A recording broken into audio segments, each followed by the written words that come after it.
Chapter 12, in which a child learns about the bog. No, child, the witch does not live in the bog. What a thing to say. All good things come from the bog. Where else would we gather our zerin stalks and our zerin flowers and our zerin bulbs? Where else would I gather the water spinach and muck-eating fish for your dinner, or the duck eggs and frog spawn for your breakfast? If it weren't for the bog, your parents would have no work at all, and you would starve. Besides, if the witch lived in the bog, I would have seen her. Well, no, of course I haven't seen the whole bog. No one has. The bog covers half the world, and the forest covers the other half. Everyone knows that.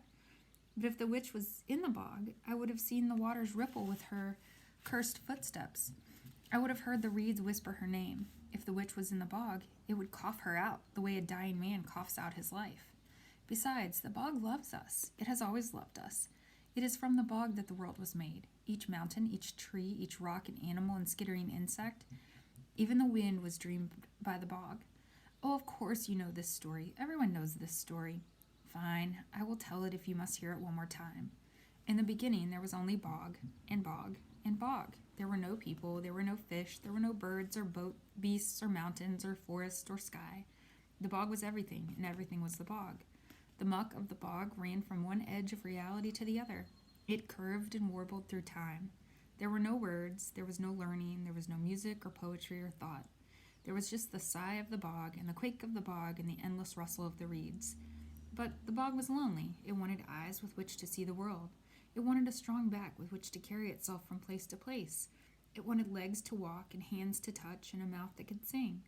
And so the bog created a body, a great beast that walked out of the bog on its own strong, boggy legs. The beast was the bog, and the bog was the beast. The beast loved the bog, and the bog loved the beast, just as a person loves the image of himself in a quiet pond of water, and looks upon it with tenderness. The beast's chest was full of warm and life-giving compassion. He felt the shine of love radiating outward, and the beast wanted words to explain how he felt. And so there were words, and the beast wanted those words to fit together just so to explain his meaning. He opened his mouth, and a poem came out. Round and yellow, yellow and round, the beast said, and the sun was born, hanging just overhead. Blue and white and black and gray and a burst of color at dawn, the beast said, and the sky was born. The creak of wood and the softness of moss and the rustle and whisper of green and green and green, the beast sang. And there were forests. Everything you see, everything you know, was called into being by the bog. The bog loved us, and we love it. The witch in the bog? Please. I've never heard anything so ridiculous in all my life. Chapter 13, in which Antain pays a visit. The Sisters of the Star always had an apprentice, always a young boy. Well, he wasn't much of an apprentice, more of a serving boy, really. They hired him when he was 9 and kept him on until he was dispatched with a single note. Every boy received the same note, every single time. We had high hopes, it always said, but this one has disappointed us. Some boys served only a week or two. Antain knew one from school who had stayed only a single day. Most were sent packing at the age of 12, right when they had begun to get comfortable. Once they became aware of how much learning there was to be had in the libraries of the tower, and they became hungry for it, they were sent away. Antain had been 12 when he received his note. One day after he had been granted, after years of asking, the privilege of the library. It was a crushing blow. The Sisters of the Star lived in the tower, a massive structure that unsettled the eye and confounded the mind. The tower stood in the very center of the protectorate. It cast its shadow everywhere. The sisters kept their pantries and auxiliary libraries and armories in the seemingly endless floors below ground. Rooms were set aside for bookbinding and herb mixing and broadsword training and hand-to-hand combat practice. The sisters were skilled in all known languages: astronomy, the art of poisons, dance, metallurgy, martial arts, decoupage, and the finer points of assassinry. Above ground were the sisters' simple quarters, 3 to a room, spaces for meeting and reflection, impenetrable prison cells, a torture chamber, and a celestial observatory. Each was connected within an intricate framework of oddly angled corridors and intersecting staircases that wound from the belly of the building to its deepest depths, to the crown of its sky viewer, and back again.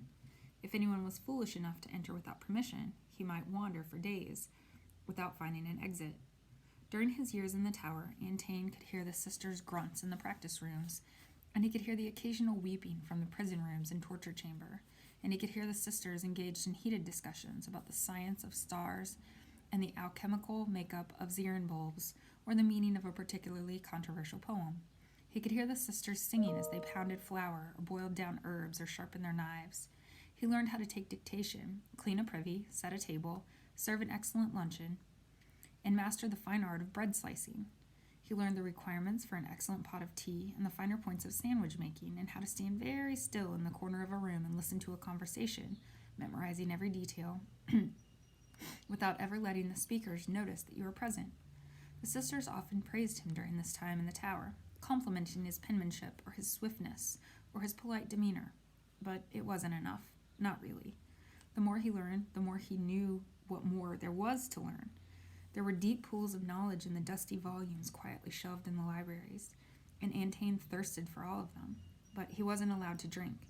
He worked hard, he did his best, he tried not to think about the books. Still, one day he returned to his room and found his bags already packed. The sisters pinned a note to his shirt and sent him home to his mother. "We had high hopes," the note said. "This one has disappointed us." He never got over it. Now, as an elder in training, he was supposed to be at the council hall preparing for the day's hearings, but he just couldn't. After making excuses yet again about missing the day of sacrifice, Antaine had noticed a distinct difference in his rapport with the elders, an increased muttering, a proliferation of side-eyed glances, and worst of all, his uncle refused to even look at him. He hadn't set foot in the tower since his apprenticeship days, but Antaine felt that it was high time to visit the sisters, who had been for him a sort of short-term family, albeit odd, standoffish, and admittedly murderous. Still, family is family, he told himself as he walked up to the old oak door and knocked. There was another reason, of course, but Antaine could hardly even admit it to himself, and it was making him twitch. His little brother answered. Rook. He had, as usual, a runny nose, and his hair was much longer than it had been when Antaine saw it last, over a year ago now. "Are you here to take me home?" Rook said, his voice a mixture of hope and shame. "Have I disappointed them too?" "It's nice to see you, Rook," Antaine said, rubbing his little brother's head as though he were a mostly well-behaved dog. "But no, you've only been here a year. You've got plenty of time to disappoint them. Is Sister Ignatia here? I'd like to speak with her." Rook shuddered, and Antaine didn't blame him. Sister Ignatia was a formidable woman and terrifying, but Antaine had always gotten on with her, and she seemed fond of him. The other sisters made sure that he knew how rare this was. Rook showed his older brother to the study of the head sister, but Antaine could have made it there blindfolded. He knew every step, every stony divot in the ancient walls, every creaky floorboard. He still, after all these years, had dreams of being back in the tower. "Antaine," Sister Ignatia said from her desk. She was, from the look of it, translating texts having to do with botany. Sister Ignatia's life's greatest passion was for botany. Her voice was filled with plans of all description, most coming from the more obscure sections of the forest or the swamp, but some coming from all around the world, via specialized dealers in the cities at the other end of the road. "Why, my dear boy," Sister Ignatia said as she got up from her desk and walked across the heavily perfumed room to take Antaine's face in her wiry, strong hands. She patted him gently on each cheek, but it still stung. "You are many times more handsome today than you were when we sent you home."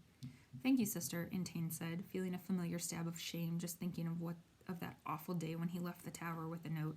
"Sit, please." She looked out toward the door and shouted in a very loud voice. "Boy," she called to Rook. "Boy, are you listening to me?" "Yes, Sister Ignatia," Rook squeaked, flinging himself through the doorway at a run and tripping on the threshold. Sister Ignatia was not amused. "We will require lavender tea and Zirin blossom cookies." She gave the boy a stormy look, and he ran away as though a tiger was after him. Sister Ignatia sighed. "Your brother lacks your skills, I'm afraid," she said. "It is a pity. We had such high hopes." She motioned for Antaine to sit on one of the chairs. It was covered with a spiky sort of vine, but Antaine sat on it anyway, trying to ignore the prickles in his legs. Sister Ignatia sat opposite him and leaned in, searching his face. "Tell me, dear, are you married yet?"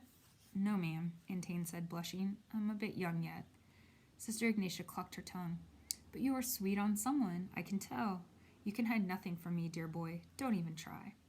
Antaine tried not to think about the girl from his school, Athene. She was somewhere in this tower, but she was lost to him, and there was nothing he could do about it.